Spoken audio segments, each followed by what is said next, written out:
Dear students সকলোকে এডালাইট coaching YouTube চেনেলটোলৈ স্বাগতম জনাইছোঁ। আজি এই বিশেষ ভিডিঅ'টো মই আমাৰ দশম শ্ৰেণীৰ যিসকল ছাত্ৰ ছাত্ৰী এইবাৰ হাইস্কুল শিক্ষান্ত পৰীক্ষাত অৱতীৰ্ণ হ'ব সেইসকল ছাত্ৰ ছাত্ৰীৰ বাবে লৈ আহিছোঁ। আজিৰ ভিডিঅ'টোত মই পিৰিয়ডিক টেবুল অৰ্থাৎ আমাৰ বিজ্ঞানৰ যিটো পঞ্চম অধ্যায় আছে মৌলৰ পৰ্যাবৃত্ত তালিকাৰ শ্ৰেণী বিভাজন, সেই চেপ্টাৰটোৰ ওপৰত মই কিছু আলোচনা কৰিম। এই চেপ্টাৰটোত মই গোটেই পৰ্যাবৃত্ত তালিকা চেপ্টাৰটোৰ এটা সম্যক ধাৰণা দিয়াৰ লগতে মূলতঃ কুৱেশ্যন বেংকৰ কিছুমান চিলেক্টেড কুৱেশ্যন তোমালোকক মই সলিউশ্যন আগবঢ়াম। আশা ৰাখিছোঁ তোমালোক সকলোৱে ভিডিঅ'টো আৰম্ভণিৰ পৰা শেষলৈকে স্কিপ নকৰাকৈ চাবা আৰু গোটেই কথাখিনি বুজিবলৈ চেষ্টা কৰিবা। আহোচোন ভিডিঅ'টো আৰম্ভ কৰোঁ। প্ৰথমতে চেপ্টাৰটো আৰম্ভ কৰাৰ আগতে আমি কিছুমান কথা জানিব লাগিব। তো পৰ্যাবৃত্ত তালিকাৰ ধাৰণাটো কেনেদৰে আগবাঢ়িছিল। তো আমাৰ ভূপৃষ্ঠত বহুতো মৌল আছে। এই মৌলসমূহৰ কিছুমান সমূহীয়া সাদৃশ্য আছে, গতিকে বিজ্ঞানীসকলে ভাবিছিল যে মৌলসমূহৰ সমূহীয়া সাদৃশ্য থকা মৌলসমূহক আমি একোটা শ্ৰেণী বিভাজন কৰাটো খুবেই প্ৰয়োজনীয়। তেওঁলোক সেই মৌলসমূহৰ বিশদভাৱে অধ্যয়ন কৰাৰ বাবে সিহঁতৰ শ্ৰেণী বিভাজন কৰাটো খুবেই প্ৰয়োজনীয় বুলি অনুভৱ কৰিছিল আৰু তাৰ পাছতে পৰ্যাবৃত্ত তালিকাৰ ধাৰণাটো আগবঢ়াইছিল। পোনপ্ৰথমে ডবাৰেইনাৰ বুলি এগৰাকী বিজ্ঞানী আছিল। তেওঁ মৌলসমূহক কেনেদৰে বিভাজন কৰিছিল আমি জানিব লাগিব। তো ডবাৰেইনাৰৰ ট্ৰায়াড বা ট্ৰিক তোমালোকে হয়তো পঢ়িছা কিতাপত যে ডবাৰেইনাৰৰ প্ৰথম টপিকটোৱে হৈছে আমাৰ ডবাৰেইনাৰৰ ট্ৰায়াড বা ট্ৰিক। তো ডবাৰেইনাৰৰ ট্ৰায়াড বা ট্ৰিক কি হয়? ডবাৰেইনাৰ চাইণ্টিষ্টজনে বিজ্ঞানীজনে কি কৰিছিল যে তেওঁ তিনিটাকৈ তিনিটা মৌল থকা একোটা গোট বনাইছিল বা একোটা থোপ বনাইছিল আৰু সেই থোপ বা গোটটোকে কি বুলি কোৱা হৈছিল? ডবাৰেইনাৰৰ ট্ৰায়াড বা ট্ৰিক বুলি কোৱা হৈছিল। তোমালোকক প্ৰথমে সুধিব যে ডবাৰেইনাৰ ট্ৰায়াড কেইটা কি? তোমালোকে মনত ৰাখিব লাগিব lithium, sodium, potassium, calcium, strontium, barium, chlorine, bromine আৰু আয়ডিন। এই তিনিটা ট্ৰায়াড ডবাৰেইনাৰে চিলেক্ট কৰিছিল। ডবাৰেইনাৰ তিনিটা ট্ৰায়াড আছে। ডবাৰেইনাৰ এই ট্ৰায়াড কেইটা কি বুলি ক'লে আমি ক'ম যে lithium, sodium, potassium, calcium, strontium, barium, chlorine, bromine, iodine. অৰ্থাৎ ডবাৰেইনাৰে কি কৰিছিল? মৌলসমূহক কেনেদৰে ভাগ কৰিছিল? খুবেই দৰকাৰ, আমাৰ কুৱেশ্যন আহে কেতিয়াবা পৰীক্ষাত যে ডবাৰেইনাৰে মৌলসমূহৰ শ্ৰেণী বিভাজন কৰোঁতে কি ভিত্তিত কৰিছিল। পোনপ্ৰথমে তেওঁ মৌলসমূহৰ প্ৰথম পইণ্টটো মনত ৰাখিবলগীয়া কথাটো হৈছে যে তেওঁ মৌলসমূহক পাৰমাণৱিক ভৰৰ বৰ্ধিত ক্ৰমত সজাইছিল। দ্বিতীয় পইণ্টটো হ'ল যে মাজৰ মৌলটোৰ যিটো পাৰমাণৱিক ভৰ আছিলে প্ৰথম আৰু শেষৰ মৌলটোৰ গড় পাৰমাণৱিক ভৰৰ প্ৰায় সমান। অৰ্থাৎ লিথিয়াম আৰু পটেছিয়ামৰ যিটো ভৰ হ'ব সিহঁতৰ গড় পাৰমাণৱিক ভৰ সমান আছিল ছডিয়ামৰ। বাকী কেইটাৰ ক্ষেত্ৰতো একেই, মই বিশদভাৱে ইমান ডিটেইলছত নাযাওঁ কাৰণ আজি মই এই ভিডিঅ'টো মাত্ৰ মই কুৱেশ্যন এনচাৰহে কৰিম, তো গতিকে মই ডিটেইলছত নাযাওঁ। আৰু তাৰ পাছতে আহিলে আন এজন চাইণ্টিষ্ট। এওঁ কিছুমান সীমাবদ্ধতা আছিলে, এওঁ ভুলখিনি কি আছিলে? এওঁ মাত্ৰ ইমানখিনি মৌলৰ মাজত তিনিটা ট্ৰায়াড চিলেক্ট কৰিব পাৰিছিলে, গতিকে তেওঁৰ এইটো এটা সীমাবদ্ধতা আছিলে। আৰু পৰৱৰ্তী সময়ত আৱিষ্কাৰ হোৱা মৌলসমূহ তেওঁৰ ট্ৰায়াডটোৰ অন্তৰ্ভুক্ত নাছিল। অৰ্থাৎ তেওঁ যিটো ধৰ্মৰ ওপৰত ভিত্তি কৰি সজাইছিলে সেই ভিত্তিটোত খাপ খোৱা নাছিলে সেই ধৰ্মটোত। ইয়াৰ পাছতে আহিলে নিউলেন্স। নিউলেন্সৰ অষ্টক সূত্ৰ তোমালোকে পাইছা যে নিউলেন্সৰ অষ্টক সূত্ৰ। নিউলেন্সে কি কৰিছিলে? তেওঁ মৌলসমূহকো নিউলেন্সৰ এই অষ্টক সূত্ৰৰ যিটো ভিত্তি আছিলে তেওঁ কিদৰে সজাইছিলে? তেওঁ মৌলসমূহক পাৰমাণৱিক ভৰ বৰ্ধিত ক্ৰমত সজাইছিলে।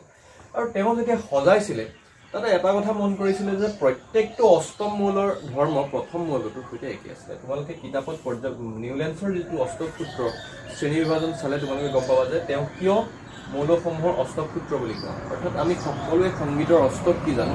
সা, ৰে, গা, মা, পা, ধা, নি, আকৌ ঘূৰি আহি আমি সা পাওঁ, গতিকে এইটোক আমি অষ্টক বুলি কওঁ সংগীতৰ। কিয়নো নিউলেন্সে দেখিছিল যে সজোৱাৰ পাছত প্ৰত্যেকটো অষ্টম মৌলৰ ধৰ্ম প্ৰথমটোৰ সৈতে একেই, সেয়েহে তেওঁ এই সূত্ৰটোক অষ্টক সূত্ৰ বুলি কোৱা হয়। তেওঁৰ কিছুমান নিৰ্দিষ্ট সীমাবদ্ধতা আছে। গতিকে মেইনলি আমাৰ ইয়াতে কুৱেশ্যন আহিব পাৰে যে ডবাৰেইনাৰ ট্ৰায়াড বা ট্ৰিক কাক বোলে? ডবাৰেইনাৰৰ শ্ৰেণী বিভাজনৰ মূল ভিত্তি কি আছিলে? ডবাৰেইনাৰৰ সীমাবদ্ধতা কি আছিলে? নিউলেন্সৰ অষ্টক সূত্ৰ কাক বোলে? নিউলেন্সৰ অষ্টক সূত্ৰৰ সীমাবদ্ধতা কি আছিলে? এনেদৰে আমাৰ কুৱেশ্যন আহিব পাৰে। তো নিউলেন্সৰ অষ্টক সূত্ৰৰ কিছুমান সীমাবদ্ধতা আছিলে। নিউলেন্সৰ অষ্টক সূত্ৰৰ সীমাবদ্ধতাসমূহ কি আছিলে সেই বিষয়ে আমি কিতাপত ভালদৰে অধ্যয়ন কৰিলে আমি গম পাম। গতিকে আজি মই ক্লাছটোত কিছুমান ইম্পৰ্টেণ্ট কুৱেশ্যন আলোচনা কৰিম। তাৰ পাছতে নিউলেন্সৰ পাছত আহিলে মেণ্ডেলিভ। মেণ্ডেলিভৰ পৰ্যাবৃত্ত তালিকা পাৰমাণৱিক ভৰ বৰ্ধিত ক্ৰমতে সজাইছিলে, কিন্তু তেওঁ আৰু এটা এক্সট্ৰা এড কৰিছিলে যে মৌলসমূহে কেনেদৰে ধৰ্ম দেখুৱায়। তেওঁলোকৰ মানে মূলতঃ ভৌতিক ধৰ্ম আৰু ৰাসায়নিক ধৰ্মৰ ওপৰত তেওঁ ভিত্তি কৰি সজাইছিলে। ৰাসায়নিক ধৰ্মৰ ওপৰত মূলতঃ তেওঁ মৌলসমূহে গঠন কৰা হাইড্ৰাইড আৰু অক্সাইডৰ ধৰ্মটোক মূল ভিত্তি হিচাপে লৈছিলে। মৌল এটাই হাইড্ৰজেনৰ লগত বিক্ৰিয়া কৰিলে কেনেকুৱা সংকেত হ'ব, অক্সিজেনৰ লগত বিক্ৰিয়া কৰিলে কেনেকুৱা সংকেত হ'ব, তো হাইড্ৰাইড আৰু অক্সাইডৰ ওপৰত ভিত্তি কৰি তেওঁ মৌলসমূহক পাৰমাণৱিক তেওঁলোকৰ শ্ৰেণী বিভাজন কৰিছিলে।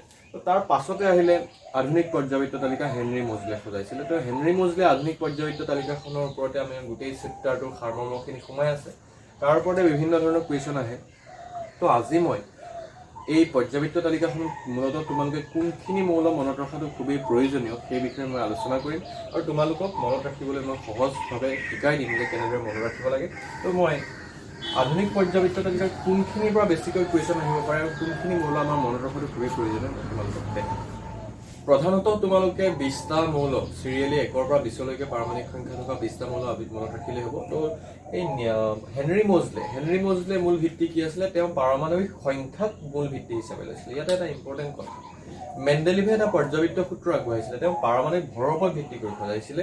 আৰু তেওঁ সেই পৰ্যাবৃত্ত সূত্ৰ মেণ্ডেলিভৰ পৰ্যাবৃত্ত সূত্ৰটো কি বুলি ক'লে আমি ক'ব লাগিব যে মেণ্ডেলিভৰ পৰ্যাবৃত্ত সূত্ৰটো হৈছে মৌলসমূহৰ ধৰ্ম সিহঁতৰ পাৰমাণৱিক ভৰৰ পৰ্যায়ক্ৰমে সলনি হয়।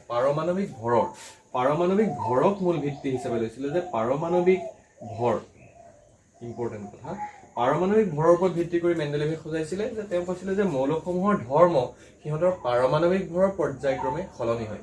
এই মেণ্ডেলিভৰ পৰ্যাবৃত্ত সূত্ৰটো সংশোধন ঘটাই পেলাই হেনৰি মজলে কি কৈছিলে যে নহয়, পাৰমাণৱিক ভৰটোতকৈ যদি আমি পাৰমাণৱিক সংখ্যাটো লওঁ সেইটো অধিক মৌলিক হ'ব, অৰ্থাৎ তাৰ ওপৰত ভিত্তি কৰি যদি আমি সজাওঁ আমাৰ বেছি সুবিধা হ'ব। পাৰমাণৱিক সংখ্যাৰ ওপৰত যদি ভিত্তি কৰি সজাওঁ আমাৰ বেছি সুবিধা হ'ব বুলি কৈছিলে। তো পাৰমাণৱিক ভৰৰ ওপৰত ভিত্তি কৰি যেতিয়া মেণ্ডেলিভে সজাইছিলে তেওঁৰো কিছুমান সীমাবদ্ধতা আছিলে, অৰ্থাৎ মেণ্ডেলিভে যি শ্ৰেণী বিভাজন কৰিছিলে সেই শ্ৰেণী বিভাজনটোৰ কিছুমান খুঁটি নাতি আছিলে। সেই ভুলসমূহ কি আছিলে তোমালোকে ভালদৰে অধ্যয়ন কৰিবা। মই জাষ্ট তোমালোকক কৈ দিছোঁ এতিয়া। পাৰমাণৱিক ভৰৰ ওপৰত যেতিয়া ভিত্তি কৰি সজাইছিলে তেওঁ যিসমূহ আমাৰ আইচোটপছ অৰ্থাৎ সমস্থানিক বুলি কোৱা হয়, সমস্থানিকবোৰৰ অৱস্থানৰ ওপৰত মূল তেওঁ মানে এটা সম্পূৰ্ণ ধাৰণা আগবঢ়াব পৰা নাছিলে, সুসংগঠিত ধাৰণা আগবঢ়াব পৰা নাছিলে। সমস্থানিক কাক কয়? যাৰ পাৰমাণৱিক সংখ্যা একেই, ভৰ বেলেগ। তেওঁ যিহেতু ভৰৰ ওপৰত ভিত্তি কৰি সজাইছে গতিকে তেওঁ সমস্থানিকৰ অৱস্থানৰ ওপৰত কোনো ধাৰণা আগবঢ়াব পৰা নাছিলে। হাইড্ৰজেনৰ অৱস্থানৰ ওপৰত তেওঁ সুন্দৰভাৱে একো ধাৰণা আগবঢ়াব পৰা নাছিলে, যিটো পৰৱৰ্তী সময়ত হেনৰি মজলে আধুনিক পৰ্যাবৃত্ত তালিকা আগবঢ়াইছিল। আৰু মূলতঃ আৰু এটা সীমাবদ্ধতা আছিলে, মেণ্ডেলিভে যিখন পৰ্যাবৃত্ত তালিকা সজাইছিলে সেই পৰ্যাবৃত্ত তালিকাখনত পাৰমাণৱিক ভৰৰ যি বৰ্ধিত ক্ৰম সেইটো সুষম নাছিলে। আৰু লগতে তেওঁ এনেকুৱা কিছুমান অৱস্থানত দুটাকৈ মৌলকো স্থান দিছিলে যাৰ নেকি ধৰ্মৰ কোনো মিল নাছিলে।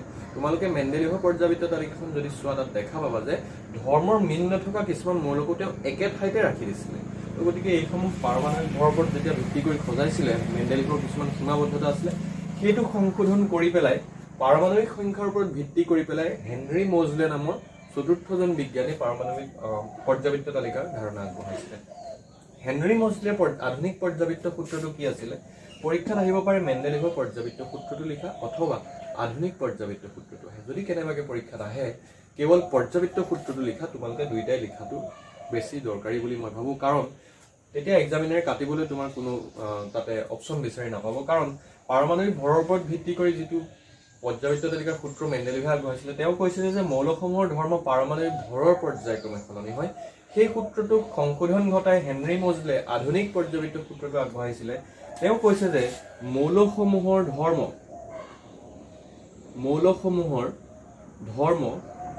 পাৰমাণৱিক সংখ্যাৰ পৰ্যায়ক্ৰমে সলনি হয় বুলি কৈছে। পাৰমাণৱিক সংখ্যাৰ পৰ্যায়ক্ৰমে সলনি হয়, অৰ্থাৎ তেওঁ পাৰমাণৱিক সংখ্যাক মূল ভিত্তি হিচাপে লৈছিলে। মৌলসমূহৰ ধৰ্ম পাৰমাণৱিক সংখ্যাৰ পৰ্যায়ক্ৰমে সলনি হয়। পাৰমাণৱিক সংখ্যা কাক বুলি আমি সকলোৱে জানো? মৌল একোটাৰ পৰমাণু গৰ্ভত থকা প্ৰটনৰ সংখ্যা, পৰমাণু এটাৰ নিউক্লিয়াছত থকা প্ৰটনৰ সংখ্যাকে আমি পাৰমাণৱিক সংখ্যা বুলি কওঁ, যাক জেড আখৰে সূচোৱা হয়। আমি নৱম শ্ৰেণীতে এইখিনি পঢ়ি আহিছোঁ। তো এতিয়া আমি আধুনিক পৰ্যাবৃত্ত তালিকাখন মই তোমালোকক কৈছিলোঁ যে কেনেদৰে আমি মনত ৰাখিব লাগিব, আৰু ইয়াতে খুবেই দৰকাৰী। মই তোমালোকক খুব সহজে বুজাবলৈ চেষ্টা কৰিম। তোমালোক সকলোৱে জানা প্ৰথম মৌলটো হৈছে হাইড্ৰজেন। হাইড্ৰজেনটো আহে 1 নম্বৰ বৰ্গত। মই ইয়াৰ ওপৰত ডিটেইলছত তোমালোকক কম পিছত পৰৱৰ্তী সময়ত। হাইড্ৰজেন, তাৰপিছত আহিব হিলিয়াম। Hydrogen, helium 18টা। তো আৰু এটা কথা মই এইখিনিতে কৈ থওঁ, আধুনিক পৰ্যাবৃত্ত তালিকাৰ যিবোৰ আনুভূমিক শাৰী আছিলে পথালিকৈ থকা সেই আনুভূমিক শাৰীবোৰক পৰ্যায় বুলি কোৱা হয়, আৰু লম্বভাৱে থকা এনেকৈ থিয়কৈ থকা যিবোৰ স্তম্ভ সেইবোৰক বৰ্গ বুলি কোৱা হয়। আধুনিক পৰ্যাবৃত্ত তালিকাত 7টা পৰ্যায় আছে আৰু 18টা থিয় স্তম্ভ বা বৰ্গ আছে। এতিয়া হাইড্ৰজেনৰ পাছত আমি 18 নম্বৰত কি পঢ়োঁ? হিলিয়াম। তাৰ পাছতে চোৱা হাইড্ৰজেন হেলিয়াম লিথিয়াম বেৰিলিয়াম তাৰ পাছতে আহিব boron carbon nitrogen oxygen fluorine neon তাৰপিছতে তোমালোকে মনত ৰাখিব লাগিব hydrogen helium lithium beryllium boron carbon nitrogen oxygen fluorine neon ইয়াত আহিব sodium magnesium aluminium silicon phosphorus sulphur chlorine argon potassium কেলছিয়ামৰ পাৰমাণবিক সংখ্যা 20 তো ইমানলৈকে যদি তোমালোকে 20টা পাৰমাণবিক সংখ্যা 20টা যদি মৌল মনত ৰাখা তোমালোকৰ কাৰণে যথেষ্ট হ'ব বুলি মই ভাবো এতিয়া মই তোমালোকক কিন্তু আৰু কেইটামান মনত ৰাখিব লাগিব এক্সট্ৰাকে তোমালোকে 1 নম্বৰ বৰ্গত থকা মৌলসমূহ তোমালোকে সম্পূৰ্ণ মনত ৰাখিব লাগিব 1 নম্বৰ বৰ্গত থকা মৌল কেইটা হৈছে lithium sodium potassium rubidium caesium আৰু ফ্ৰেন্সিয়াম 2 নম্বৰ বৰ্গত থকা মৌলসমূহ হৈছে বেৰিলিয়াম মেগনেছিয়াম কেলছিয়াম ষ্ট্ৰনচিয়াম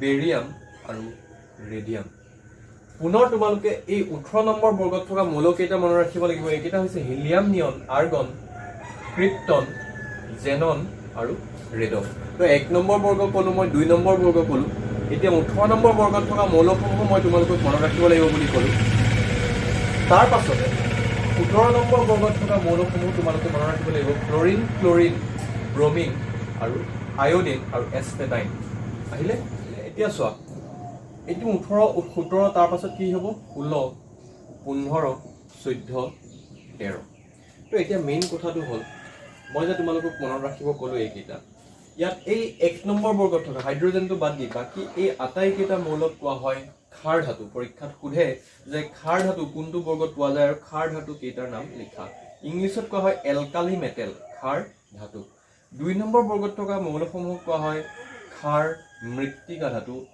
ইংলিছত কোৱা হয় এলকালাইন আৰ্থ মেটেল ক্ষাৰ মৃত্তিকা ধাতু 17 নম্বৰ বৰ্গত থকা মৌলসমূহক কোৱা হয় হেলোজেন আৰু 18 নম্বৰ বৰ্গত থকা মৌলসমূহক কোৱা হয় সম্ভ্ৰান্ত গেছ বা নিষ্ক্ৰিয় গেছ বুলি কোৱা হয় তাৰ পাছতে আৰু কেইটামান আছে ধাতু কল্প সেইকেইটা আমি কেনেকৈ মনত ৰাখিম বোৰন সিলিকন তাৰ পাছতে ইয়াৰ তলত আহিব জাৰ্মেনিয়াম ইয়াৰ লগত আহিব আৰ্ছেনিক ইয়াৰ তলত আহিব antimony boron silicon germanium arsenic antimony tellurium আৰু পলোনিয়াম বোৰন সিলিকন চোৱা এইকেইটা মন কৰা boron silicon germanium arsenic antimony tellurium আৰু পলোনিয়াম তো এইকেইটা কোৱা হয় ধাতু কল্প বুলি কোৱা হয় অৰ্থাৎ আমি ইয়াতে মেইনলি কি মনত ৰাখিব লাগিব 1 নম্বৰ বৰ্গত থকা মৌলসমূহ ক্ষাৰ ধাতু 2 নম্বৰ বৰ্গত থকা কেইটা ক্ষাৰ মৃত্তিকা ধাতু 17 নম্বৰ বৰ্গ কেইটা হেলোজেন আৰু 18 নম্বৰ বৰ্গ কেইটা সম্ভ্ৰান্ত গেছ অৰ্থাৎ পৰ্যাবৃত্ত তালিকাৰ বাওঁফালে সদায় ধাতুসমূহ থাকে সোঁফালে অধাতুসমূহ থাকে আৰু মাজত এই যেটো আমাৰ এটা খটখটি নিচিনা মানে এটা চিৰিৰ দৰে আছে মানে এটো এই একা বেকা লাইনডালত যেটো লাগি আছে সেইকেইটা কোৱা হয় ধাতু কল্প অৰ্থাৎ boron silicon germanium arsenic antimony tellurium আৰু পলোনিয়াম এইকেইটা মই ব্লেক আখৰে লিখি দিছো মই ব্লেক কালাৰ দি boron silicon germanium arsenic antimony tellurium polonium ধাতু কল্প কিয় কোৱা হয় ইহঁতে ধাতু আৰু অধাতু উভয়ৰে ধৰ্ম প্ৰদৰ্শন কৰে বাবে ইহঁতক ধাতু কল্প বুলি কোৱা হয় ক্ষাৰ ধাতু কেইটাৰ যোজ্যতা সদায় 1 হয় ক্ষাৰ মৃত্তিকা ধাতু কেইটাৰ যোজ্যতা 2 হয় আৰু 17 নম্বৰ বৰ্গত থকা সম্ভ্ৰান্ত গেছ কেইটাৰ হেলোজেন কেইটাৰ যোজ্যতা 1 হয় আৰু 18 নম্বৰত থকা বৰ্গ কেইটা সম্ভ্ৰান্ত গেছ বুলি কিয় কোৱা হয় সম্ভ্ৰান্ত গেছ বুলি এই কাৰণেই কোৱা হয় ইহঁতে প্ৰকৃতিত নিষ্ক্ৰিয় অৱস্থাত পোৱা যায় আৰু ইহঁতক খুব কম মাত্ৰাত পোৱা যায় প্ৰকৃতিত আৰু ইহঁতে বেলেগ আন মৌলৰ সৈতে কোনো বিক্ৰিয়া নেদেখায় অৰ্থাৎ ইহঁতৰ যোজক কক্ষটো সদায় পৰিপূৰ্ণ হৈ থাকে বাবে ইহঁতক নিষ্ক্ৰিয় বা সম্ভ্ৰান্ত গেছ বুলি কোৱা হয় গতিকে এইখিনি খুবেই ইম্পৰ্টেণ্ট তোমালোকক বুজিব পাৰে এনেদৰে যদি তোমালোকে মনত ৰাখা কথালিকৈ যদি তোমালোকে 1 ৰ পৰা 20টা মৌল মনত ৰাখি থিয়কৈ যদি 1 2 17 18 বৰ্গৰ লগতে যদি তোমালোকে এই ধাতুকল্প কেইটা মনত ৰাখা ইয়াৰ বাহিৰত মই কোৱেশ্চন আহিব বুলি নাভাবো পৰ্যাবৃত্ত তালিকাৰ পৰা গতিকে আৰু 18 আৰু 17 যেতিয়া তোমালোকে গম পাই গলা এইটো 18 নম্বৰ বৰ্গ তাৰ পাছত এইকেইটা তোমালোকে উলুটাকৈ ধুনীয়াকৈ বৰ্গ সংখ্যা দি দিব পাৰা গতিকে এই পৰ্যাবৃত্ত তালিকাখনৰ ইমানখিনি মৌলৰ পৰা তোমালোকৰ কোৱেশ্চন আহিব বুলি মই ভাবো ইয়াতকৈ বাহিৰৰ কোৱেশ্চন তোমালোকক এক্সামত HSLC এক্সামত নুসুধে তো এতিয়া মই কোৱেশ্চন বেংকৰ ওপৰত কিছুমান কোৱেশ্চন বেংকৰ পৰা কেইটামান কোৱেশ্চন লৈ পেলাই তোমালোকক তাৰ সলিউশন কৰিব চেষ্টা কৰিম আৰু পৰৱৰ্তী ভিডিঅ'ত মই পুনৰ পাছৰ কিছুমান কোৱেশ্চন তোমালোকক দেখাম আজি কেইটামান মই ইম্পৰ্টেন্ট পইণ্ট অৰ্থাৎ থিয়ৰি ৰিলেটেড কিছুমান কথা তোমালোকক ক'লো পিছৰ পৰ্যায়ত মই কোৱেশ্চন ফৰ্ম তোমালোকক সলভ কৰি দেখাম মই কুৱেশ্যন বেংকৰ কুৱেশ্যনসমূহ কৰিবলৈ যোৱাৰ আগতে আৰু কেইটামান গুৰুত্বপূৰ্ণ কথা তোমালোকক ক'ব বিচাৰিছোঁ। এই ইম্পৰ্টেণ্ট পইণ্ট কেইটাৰ পৰা তোমালোকৰ বহুত কুৱেশ্যন অহা দেখা যায়। তোমালোকে প্ৰায় কুৱেশ্যন যদি এই কুৱেশ্যন বেংক মেলি চোৱা বা তোমালোকে অনুশীলনীত যদি চোৱা অথবা তোমালোকৰ যদি যিকোনো টেষ্ট পেপাৰ তোমালোকে যদি মেলি চোৱা এই HSLC এক্সামৰ ৰিলেটেড, তেতিয়া তোমালোকে দেখিবা যে তাত এনেকুৱা ধৰণৰ কিছুমান কুৱেশ্যন অহা দেখা যায়। তো তোমালোকক কেইটামান মৌল দিয়া থাকে, সিহঁতৰ পাৰমাণৱিক ভৰৰ বৰ্ধিত ক্ৰম সোধে, কেতিয়াবা পাৰমাণৱিক ব্যাসাৰ্ধৰ বৰ্ধিত ক্ৰম সোধে বা অধক্ৰম বা ঊৰ্ধ্বক্ৰমত তোমালোকক সজাবলৈ দিব, ইনক্ৰিজিং বা ডিক্ৰিজিং অৰ্ডাৰত তোমালোকক সজাব দিব। কক্ষৰ সংখ্যাৰ ওপৰত সুধিব পাৰে, ধাতৱীয় আৰু অধাতৱীয় ধৰ্মৰ ওপৰত তোমালোকক সুধিব পাৰে, কেটায়ন আৰু এনায়ন গঠন কৰাৰ ওপৰত তোমালোকক সুধিব পাৰে। এতিয়া মই তোমালোকক মূলতঃ পাৰমাণৱিক ব্যাসাৰ্ধৰ কথা মই গোটেইকেইটা পইণ্ট এইটোত বুজাবলৈ চেষ্টা কৰিম। এটা এক্সাম্পল ল'ম আৰু তাৰ জৰিয়তে তোমালোকক আটাইকেইটা পইণ্ট মই বুজাবলৈ চেষ্টা কৰিম। প্ৰথমে মই এটা পৰ্যায়ত চাম, তাৰপাছত মই বৰ্গত চাম। মই পৰ্যায় এটাত চাওঁ তোমালোকক, আৰু পৰীক্ষাটো যদি তোমালোকক ডিটেইলছত 2-3 মাৰ্কছ আহে লিখিবলৈ, তোমালোকে এনেদৰে কৰিবা। প্ৰথমতে মই এটা পৰ্যায় লৈছোঁ। তো মই দ্বিতীয় পৰ্যায়ত থকা মই দুটা মৌল লৈ লৈছোঁ। মই দ্বিতীয় পৰ্যায়ত থকা মৌল লিথিয়াম আৰু বেৰিলিয়ামক লৈছোঁ।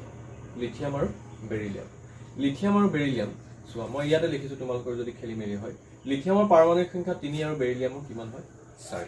লিথিয়ামৰ 3, বেৰিলিয়ামৰ 4। লিথিয়ামৰ যদি মোক ইলেক্ট্ৰনীয় বিন্যাস কয়, মই ক'ম 2, 1। বেৰিলিয়ামৰ ইলেক্ট্ৰনীয় বিন্যাস হৈছে 2, 2। মই যদি বেৰিলিয়ামৰ কক্ষ অংকন কৰোঁ, প্ৰথম কক্ষত লিথিয়ামৰ 2টা ইলেক্ট্ৰন আছে আৰু দ্বিতীয় কক্ষত কেইটা আছে? 1টা ইলেক্ট্ৰন। বেৰিলিয়ামৰ প্ৰথম কক্ষত 2টা ইলেক্ট্ৰন আছে আৰু দ্বিতীয় কক্ষত কেইটা আছে? 2টা ইলেক্ট্ৰন আছে। এইটো হৈছে লিথিয়াম, প্ৰথমটো লিথিয়াম আৰু এইটো হৈছে বেৰিলিয়াম। এতিয়া মই পৰ্যায়ত কৈছোঁ তোমালোকক, এই কথাটো মন কৰিবা তোমালোকে। লিথিয়ামৰ প্ৰটনৰ সংখ্যা কিমান আছে?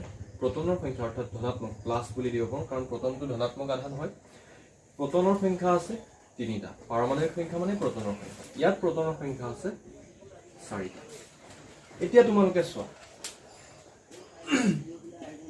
লিথিয়ামৰ বাওঁফালৰ পৰা সোঁফালে গ'লে মই কি পাওঁ? লিথিয়াম আছে প্ৰথম, তাৰপিছত বেৰিলিয়াম আছে ক্ৰমান্বয়ে। লিথিয়াম, বেৰিলিয়াম, বৰণ, কাৰ্বন এনেদৰে আগবাঢ়ি যাব। এতিয়া তোমালোকক মই পাৰমাণৱিক ব্যাসাৰ্ধ কি হয় মই প্ৰথমে ক'ব বিচাৰিছোঁ। পৰমাণু এটাৰ পৰমাণু গৰ্ভ বা নিউক্লিয়াছৰ যিটো চেণ্টাৰ থাকিব, য'ত ধনাত্মক আধানসমূহ থূপ খাই থাকে, সেই কেন্দ্ৰৰ পৰা বহিঃকক্ষৰ মাজৰ যিটো দূৰত্ব, তাকে পাৰমাণৱিক ব্যাসাৰ্ধ বোলে। আৰু সেই পাৰমাণৱিক ব্যাসাৰ্ধ হৈছে পৰমাণু এটাৰ আকাৰ। এতিয়া বাওঁফালৰ পৰা সোঁফাললৈ গ'লে, আজি যদি মোক লিথিয়াম আৰু বেৰিলিয়াম দিয়ে, কাৰ পাৰমাণৱিক ব্যাসাৰ্ধ বেছি? তোমালোকে ক'বা যে কোনটো মৌলৰ পাৰমাণৱিক ব্যাসাৰ্ধ বেছি হ'ব। এতিয়া তোমালোকে দেখিলা যে ইয়াত প্ৰটন 3টা আছে আৰু ইয়াত প্ৰটন কেইটা আছে? 4টা আছে। এতিয়া তোমালোকে মন কৰা কথাটো, 3টা ধনাত্মক আধান আছে আৰু ইয়াত 4টা ধনাত্মক আধান আছে। ধনাত্মক আৰু ঋণাত্মক আধানৰ মাজত সদায় এটা আকৰ্ষণ বল থাকে, আৰু সেই আকৰ্ষণ বলৰ বাবে আজি প্ৰটনসমূহ মাজত সোমাই আছে নিউক্লিয়াছত, আৰু তাৰ চাৰিওফালে ইলেক্ট্ৰনসমূহ একোটা নিৰ্দিষ্ট কক্ষপথত ঘূৰি আছে। আমি নৱম শ্ৰেণীত পঢ়ি আহিছোঁ এইখিনি কথা। এতিয়া তোমালোকে চোৱা, এই 3টা প্ৰটনে যেতিয়া আকৰ্ষণ কৰিব আৰু 4টা প্ৰটনে ইহঁতক আকৰ্ষণ কৰিব, অৰ্থাৎ 3টা ধনাত্মক আধানে আকৰ্ষণ কৰা বলটো বেছি হ'ব নে 4টা আধানে আকৰ্ষণ কৰা বলটো বেছি হ'ব? 4টাই কৰাটো বেছি হ'ব। 4টা ধনাত্মক আধানে যে আকৰ্ষণ কৰা আৰু 3টাই আকৰ্ষণ কৰাটোৰ মাজত ডিফাৰেঞ্চ আছে, অৰ্থাৎ 4টা আধানে বেছি জোৰেৰে আকৰ্ষণ কৰিব পাৰিব, আকৰ্ষণ বলটো বেছি। অৰ্থাৎ বাওঁফালৰ পৰা সোঁফাললৈ যোৱাৰ লগে লগে যেতিয়া পাৰমাণৱিক সংখ্যা 1-1কৈ বাঢ়ি যায়, আমি জানো যে লিথিয়াম, বেৰিলিয়াম, বৰণ এনেকৈ একাধিকক্ৰমে বাঢ়ি যায়, আমি তেনেদৰে মনত ৰাখোঁ। লিথিয়ামৰ 3 আছিলে, বেৰিলিয়ামৰ 4 আছিলে, অৰ্থাৎ 3টাই আকৰ্ষণ কৰাতকৈ 4টাই বেছি জোৰে আকৰ্ষণ কৰিব। 4টাই বেছি জোৰে আকৰ্ষণ কৰাৰ লগে লগে এই কক্ষসমূহ চাপ খাই আহিব। কক্ষসমূহ বেছি ওচৰলৈ চাপ খাই আহিব, কাৰণ কক্ষবোৰত কি থাকে? ইলেক্ট্ৰন, যাৰ নিগেটিভ চাৰ্জ থাকে, অৰ্থাৎ প্লাছে মাইনাছক এট্ৰেক্ট কৰিছে। এট্ৰেক্ট কৰাৰ লগে লগে ইলেক্ট্ৰনবোৰ চাপ খাই আহিলে, অৰ্থাৎ কক্ষসমূহ চাপ খাই আহিলে। চাপ খাই যোৱাৰ লগে লগে ইহঁতৰ ব্যাসাৰ্ধটো কি হ'ব? ব্যাসাৰ্ধ, পাৰমাণৱিক ব্যাসাৰ্ধ ক্ৰমে হ্ৰাস হয় বা কমি যায়। বাওঁফালৰ পৰা সোঁফাললৈ যোৱাৰ লগে লগে মৌল এটাৰ পাৰমাণৱিক ব্যাসাৰ্ধ হ্ৰাস হয়। কিয় হ্ৰাস হয়? কাৰণ বাওঁফালৰ পৰা সোঁফাললৈ যোৱাৰ লগে লগে মৌল এটাৰ পাৰমাণৱিক সংখ্যা বৃদ্ধি পায়, 1-1কৈ বাঢ়ি যায়, অৰ্থাৎ মৌলটোত থকা প্ৰটনৰ সংখ্যা বৃদ্ধি হয়। প্ৰটনৰ সংখ্যা বৃদ্ধি হোৱাৰ লগে লগে সেই নিউক্লিয়াছত থকা ধনাত্মক আধানটোৱে, ধনাত্মক আধানৰ মান বৃদ্ধি হয়। ধনাত্মক আধানৰ মান বৃদ্ধি হোৱাৰ লগে লগে সেই ঋণাত্মক আধানটোক বেছি জোৰেৰে আকৰ্ষণ কৰে, অৰ্থাৎ আকৰ্ষণ বলটো বৃদ্ধি পায়, যাৰ ফলত এই নিউক্লিয়াছৰ কেন্দ্ৰ আৰু কক্ষৰ মাজৰ দূৰত্ব কমি যায়, যাৰ বাবে পাৰমাণৱিক ব্যাসাৰ্ধ হ্ৰাস হয়। বুজি পালা? তো এতিয়া আমি পৰ্যায়টোত আলোচনা কৰিলোঁ। এতিয়া আমি বৰ্গ এটাৰ যদি এক্সাম্পল লৈছোঁ, মই এটা পৰ্যায়ত চলে এটা বৰ্গ তোমালোকে সকলোৱে জানা যে 1 নম্বৰ বৰ্গত মই অলপ আগতে কৈ আহিছো যে লিথিয়াম আছে আৰু কি আছে সোডিয়াম লিথিয়ামৰ পাৰমাণবিক সংখ্যা 3 আৰু সোডিয়ামৰ 11 এটো 2 নম্বৰ পৰ্যায়ৰ মই মৌল লৈছিলো আৰু এটো 1 নম্বৰ বৰ্গত থকা মই দুটা মৌল লৈছো এক্সাম্পল হয় পৰীক্ষাতে তোমালোকে এনেদৰে লিখিবা যদি 3 মাৰ্ক আহে বা 1 মাৰ্ক আহিলে তোমালোকে বুজি পালা বাওঁফালৰ পৰা সোঁফাললৈ সদায় ব্যাসাৰ্ধ হ্ৰাস হয় বা পাৰমাণবিক ব্যাসাৰ্ধ বা পাৰমাণবিক আকাৰটো কমি যায় কিয় কমি যায় বুজি পালা সুন্দৰভাৱে তোমালোকে এতিয়া চোৱা লিথিয়ামৰ পাৰমাণবিক সংখ্যা 3 মই যদি ইয়াৰ ইলেক্ট্ৰনীয় বিন্যাস লিখো 2 1 সোডিয়ামৰ তোমালোকে জানা 2 8 1 লিথিয়ামৰ মই যদি কক্ষ আঁকো দুটা এটা সোডিয়ামৰ আঁকিলে মই দুটা থাকিব ইয়াত 8টা থাকিব আৰু শেষৰ কক্ষটোত কেইটা থাকিব শেষৰ কক্ষটোত থকা ইলেক্ট্ৰনক কি বোলে তোমালোকে জানানে নিশ্চয় জানা যোজক ইলেক্ট্ৰন আৰু শেষৰ কক্ষটোত কি বোলে যোজক কক্ষ কিয় যোজক কক্ষ বোলে ইহতে বিক্ৰিয়াটাত অংশ লয় যোজক ইলেক্ট্ৰন কিয় বোলে সেই ইলেক্ট্ৰনটোৱে ত্যাগ কৰে কাৰণ যোজক কক্ষত থকা ইলেক্ট্ৰনটোৱে সম্ভ্ৰান্ত গেছৰ সুস্থিৰ অৱস্থা পাবৰ বাবে সেই বহি কক্ষত থকা ইলেক্ট্ৰন যিবোৰ আছে বহি কক্ষত থকা ইলেক্ট্ৰনবোৰে সম্ভ্ৰান্ত গেছৰ সুস্থিৰ অৱস্থা পাবৰ বাবে আনৰ লগত বিক্ৰিয়া কৰে অৰ্থাৎ আনৰ পৰা গ্ৰহণ কৰিব বা বেলেগক ইলেক্ট্ৰনটো এৰি দিব সেয়েহে ইহঁতক যোজক ইলেক্ট্ৰন বোলে আৰু সেই কক্ষটোক যোজক কক্ষ বোলে এতিয়া চোৱা মই কৈ আছো যে পাৰমাণবিক ব্যাসাৰ্ধৰ কথা এতিয়া বৰ্গ এটা লৈছো মই এই বৰ্গটোত যদি মই চাওঁ বৰ্গটোত আজি যদি মই পাৰমাণবিক ব্যাসাৰ্ধৰ কথা আলোচনা কৰিব যাওঁ এটো লিথিয়াম আৰু সোডিয়াম ইয়াত আছে প্ৰোটন কেটা 3টা আৰু ইয়াত কেটা আছে সোডিয়ামত প্ৰোটনৰ সংখ্যা কেটা আছে 11টা এতিয়া তোমালোকে মোক কবা যে স্যাৰ 3টা আছে ইয়াত আৰু ইয়াত 11টা আছে অৰ্থাৎ 11টাই আকৰ্ষণ বলটো বেছি সঁচা কথা আকৰ্ষণ বল 11টাই বেছি কৰিব টানিব দূৰত বেছি দূৰত টানিব কাৰণ ইয়াতো নিউক্লিয়াছৰ থকা প্ৰোটনৰ সংখ্যা বৃদ্ধি পাইছে কিন্তু তাৰ সমান্তৰালভাৱে বৰ্গ এটাত কক্ষৰ সংখ্যা বৃদ্ধি পাইছে অৰ্থাৎ এই বহি কক্ষৰ নিউক্লিয়াছৰ মাজৰ দূৰত্বটো ক্ৰমান্বয়ে বৃদ্ধি পাইছে ইয়াত নিউক্লিয়াছত থকা প্ৰোটনৰ সংখ্যা বৃদ্ধি পাইছে যদিও বহি কক্ষৰ সংখ্যা ক্ৰমান্বয়ে বৃদ্ধি পাইছে পৰ্যায় এটাত যদি আমি লক্ষ্য কৰোঁ সদায় কক্ষৰ সংখ্যা একে থাকে কিন্তু বৰ্গ এটাত ওপৰৰ পৰা তললৈ আহিলে কক্ষৰ সংখ্যা বাঢ়ি যায় ইম্পৰ্টেন্ট পইণ্ট কক্ষৰ সংখ্যা বাঢ়ি যায় আৰু যোজক ইলেক্ট্ৰনৰ সংখ্যা একেই থাকে ইয়াত চোৱা যোজক ইলেক্ট্ৰন এটা আছে ইয়াতো এটা আছে বৰ্গ এটাত যোজক ইলেক্ট্ৰনৰ সংখ্যা ওপৰৰ পৰা তললৈ গ'লে একেই থাকে আৰু কক্ষৰ সংখ্যা বাঢ়ি যায় পৰ্যায় এটাত বাওঁফালৰ পৰা সোঁফাললৈ গ'লে কক্ষৰ সংখ্যা একে থাকে কিন্তু যোজক ইলেক্ট্ৰন এটা এটাকৈ বাঢ়ি যায় এটা তাৰপিছত হৈছে দুটা এতিয়া আমি পাৰমাণবিক ব্যাসাৰ্ধৰ কথা আলোচনা কৰি আছো ইয়াত যেহেতু কক্ষৰ সংখ্যা একে আছে সেয়েহে প্ৰোটনৰ সংখ্যা বৃদ্ধি হোৱাৰ লগে লগে আকৰ্ষণ বল বাঢ়ি যায় আৰু বেছি জোৰে টনাৰ বাবে ইয়াৰ ব্যাসাৰ্ধটো কমি যায় কিন্তু ইয়াত পৰমাণু গৰ্ভ বা নিউক্লিয়াছত থকা প্ৰোটনৰ সংখ্যা বৃদ্ধি হৈছে যদিও তাৰ সমান্তৰালভাৱে কক্ষৰ সংখ্যা বৃদ্ধি পাইছে অৰ্থাৎ বহি কক্ষ আৰু নিউক্লিয়াছৰ মাজৰ দূৰত্বটো বহু পৰিমাণে বৃদ্ধি হোৱাৰ বাবে ইয়াত পাৰমাণবিক ব্যাসাৰ্ধ বৃদ্ধি পায় কাৰণ কি হয় তোমালোকে বুজিলা অৰ্থাৎ বৰ্গ এটাত ওপৰৰ পৰা তললৈ যোৱাৰ লগে লগে পাৰমাণবিক ব্যাসাৰ্ধ বা আকাৰ বৃদ্ধি হয় তোমালোকে সুন্দৰভাৱে লিখিব পাৰিবা এই এক্সাম্পলটো লৈ কাৰণ ওপৰৰ পৰা তললৈ অহাৰ লগে লগে পৰমাণু এটাত থকা যেটো আমাৰ কক্ষৰ সংখ্যা বৃদ্ধি পায় কক্ষৰ সংখ্যা বৃদ্ধি পোৱাৰ লগে লগে বহি কক্ষ আৰু নিউক্লিয়াছৰ মাজৰ আকৰ্ষণ বলটো কমি যায় বেছি দূৰলৈ যোৱা তুমি যিমান দূৰলৈ যোৱা চুম্বকৰ ক্ষেত্ৰত যিমান ওচৰত টানি এটা নিৰ্দিষ্ট এৰিয়াৰ ভিতৰত টানে এটুকুৰা চুম্বকে যদি চুম্বকটুকুৰা বহুত আঁতৰত ৰাখা তো এটুকুৰা যদি চুম্বক আছে ইয়াত ৰাখা এটুকুৰা যদি তোমালোকৰ প্ৰত্যেকৰে ঘৰত ৰাখা আকৰ্ষণ কৰিব জানো নকৰে ঠিক তেনেদৰে ইয়াতো যেতিয়া দূৰত্বটো বাঢ়ি যায় আকৰ্ষণ কেতিয়াও নকৰে আকৰ্ষণ অৰ্থাৎ কমি যায় সেই আকৰ্ষণৰ মানটো কমি যোৱাৰ লগে লগে পাৰমাণবিক ব্যাসাৰ্ধ বা পাৰমাণবিক আকাৰ বৃদ্ধি হয় তো এইখিনি আছিল পাৰমাণবিক ব্যাসাৰ্ধ বা আকাৰৰ ক্ষেত্ৰত আৰু ইম্পৰ্টেন্ট পইণ্ট কেইটা তোমালোকে গম পালে ইয়াত পাৰমাণবিক ব্যাসাৰ্ধ বা আকাৰৰ কথা সুধিব পাৰে কক্ষৰ কথা সুধিব পাৰে যোজক ইলেক্ট্ৰনৰ কথা সুধিব পাৰে আৰু তোমালোকক ইলেক্ট্ৰনীয় বিন্যাসটো কেনেদৰে হ'ব সুধিব পাৰে তো এইখিনি আসলে গুৰুত্বপূৰ্ণ কথা যাৰ ওপৰত এই বিভিন্ন ধৰণৰ কুৱেশ্যন অহা যায় তোমালোকে ভালদৰে মনত ৰাখিবা যে পৰ্যায়ত বাওঁফালৰ পৰা সোঁফাললৈ গ'লে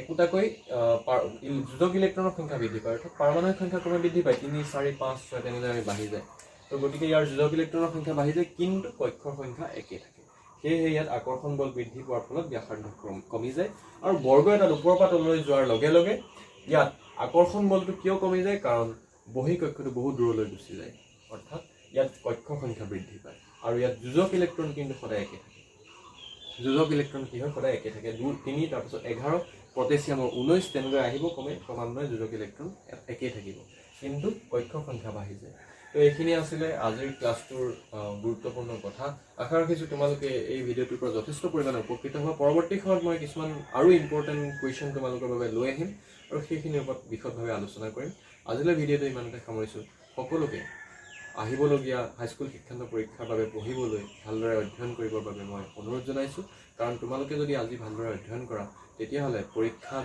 বাবে থকা সেই 2-3 দিনত তোমালোকে সকলোবোৰ টপিক ভালদৰে ৰিভাইজ কৰিব পাৰিবা কিন্তু আজিৰ দিনত যদি তোমালোকে ভাবা যে নাই আমাৰ ওচৰত বহুত সময় আছে আমাৰ 2-3 দিন গেপ আছে আমি তেতিয়া পঢ়ি ল'ম কিন্তু সেইটো তোমালোকৰ ভুল সিদ্ধান্ত হ'ব তো তোমালোকৰ পৰা ভাল একোটা ৰিজাল্ট ছাত্ৰ-ছাত্ৰীসকলৰ ভাল ৰিজাল্ট হোৱাটো স্কুলখনে বিচাৰে তেওঁলোকৰ অভিভাৱক ঘৰৰ প্ৰতিজন সদস্যই বিচাৰে আৰু গুৰুত্বপূৰ্ণ কথা আমি তোমালোক সকলোৰে এটা ভাল ৰিজাল্ট হোৱাটো ভাল ফলাফল দিয়াটো আমি কামনা কৰোঁ ভগৱানৰ ওচৰত সেৱা জনাইছোঁ যাতে তোমালোকৰ ৰিজাল্টসমূহ ভাল হয় তোমালোকে ভালদৰে অধ্যয়ন কৰা ভগৱানে তোমালোকক সুমতি দিয়ক ভাল বল প্ৰদান কৰক ভালদৰে অধ্যয়ন কৰিবৰ বাবে ইয়াকে কৈ মই আজি ভিডিঅ'টো সামৰিছোঁ